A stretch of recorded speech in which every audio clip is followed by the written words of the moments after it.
All right, welcome. My name is Kenneth. I'm here at S&K Studios. This is the studio that me and my wife run and operate. I've had an unexpected cancellation. I've had something I've been meaning to get to for a while now, which is a little bit of music lesson tutorial video.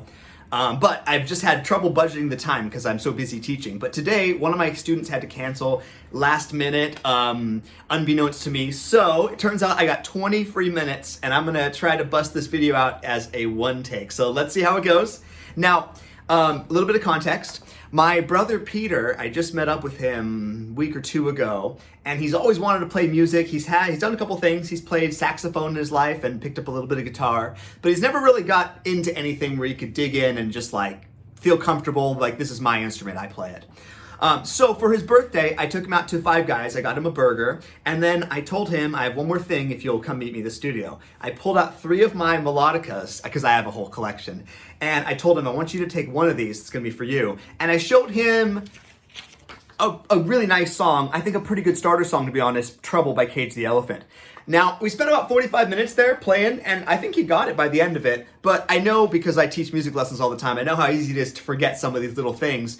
So sometimes just having a video to remember by can be super helpful. So I'm making this video for anyone to use, anyone who wants to learn Trouble by Cage the Elephant, but also specifically shout out to my brother Peter. I hope this helps you on your melodica journey.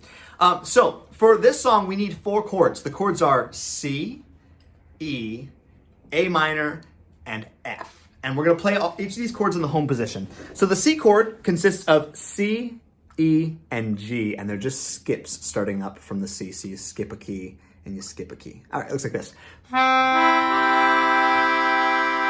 All right, pro tip, try to keep your fingers nice and rounded with the thumb on the side and try to play with fingers 1, 3, and 5. Some people will do like this type of a thing, but that's not quite as good. That's not gonna be the recommended technique. You're gonna wanna try to have nice rounded fingers with the thumb on the side. Kinda looks like that. All right, so that's our first chord, C, E, and G all together.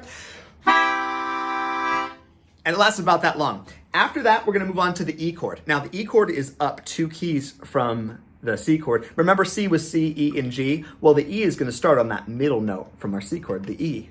So it goes E, G sharp, notice it's a black key. In my case, it's a yellow key, but on a piano, this would be white keys and then black keys. So it's E, G sharp, and B, and it should be just about the same distance apart as C, so we're gonna use the same fingering, 1, 3, and 5, looks the same like that. And it's a really nice bright change from the C to the E minor. Listen one more time.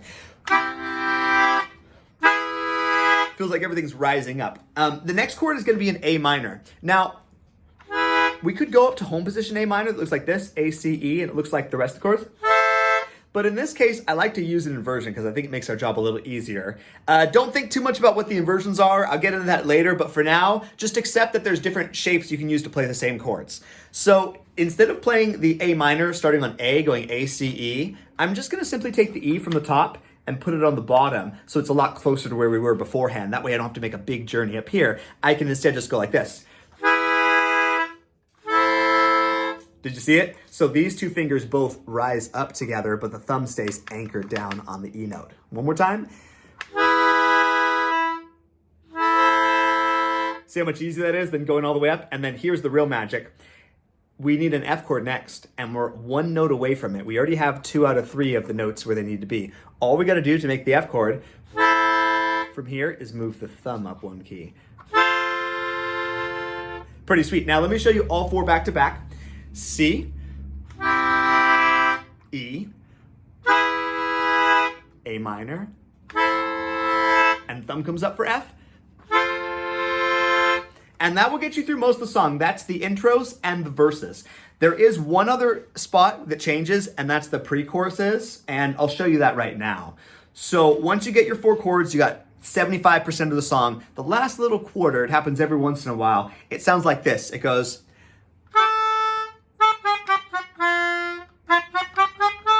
now notice I'm just using 1 finger. Instead of playing full chords, which you totally can do, but it's a little more challenging. So if it's your first song, I'd recommend you just take it 1 note at a time and make it look like this.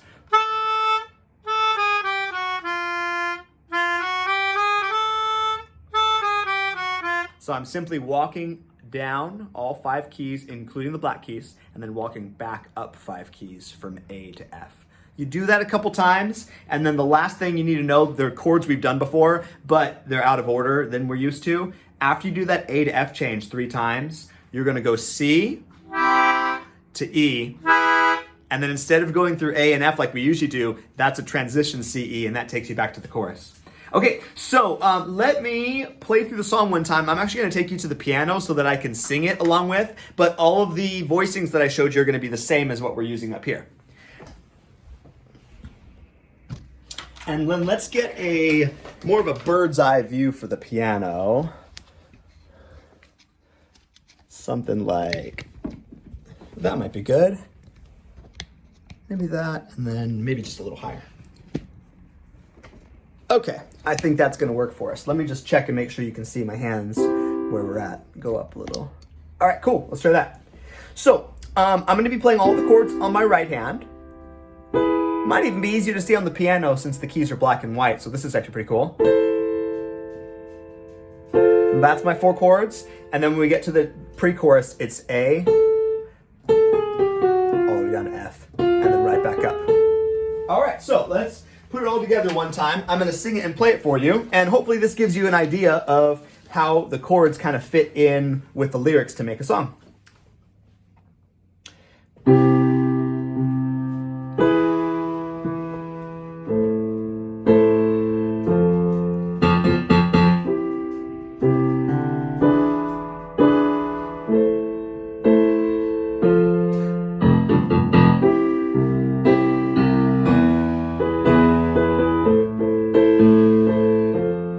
Stay on the F a little longer, and then we go back to C.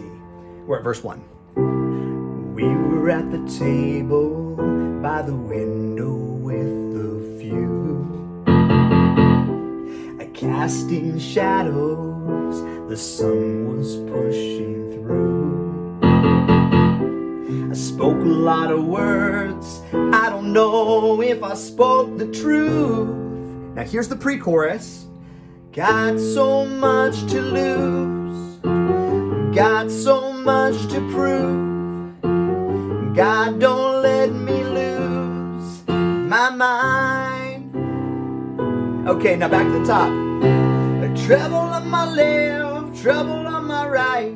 I've been facing trouble almost all my life. Well, my sweet love, won't you pull me through? Everywhere I look, I'll catch a glimpse of you. I said it was love, and I did it for love, did it for you. And we'll play the chords one more time for the interlude, but now we're gonna jazz it up.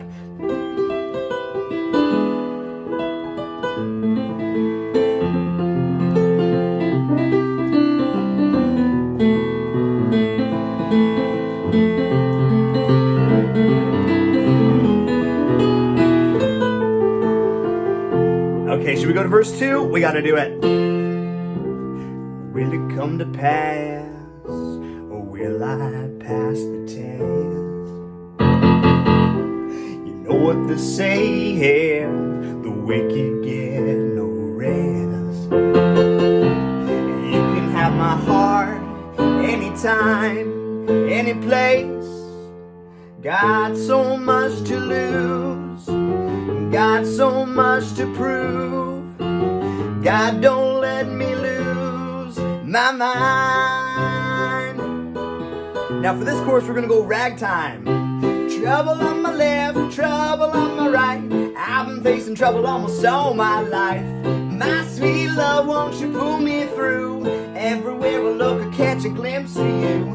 I said it was love, and I did it for love, did it for you. Okay, you ready for falsettos? Here we go, falsetto.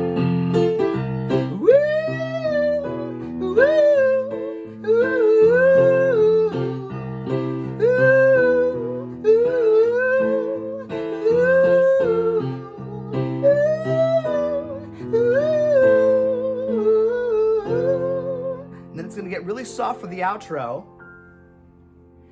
Got so much to lose, got so much to prove.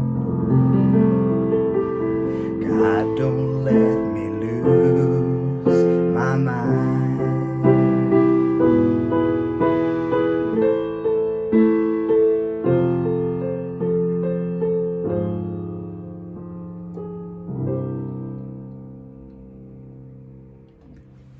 Cool. All right. All right. What did you think about that? So again, that was Trouble by Cage the Elephant. I have a full chord chart here. I'll include a link to this with the video in case you want to print it up.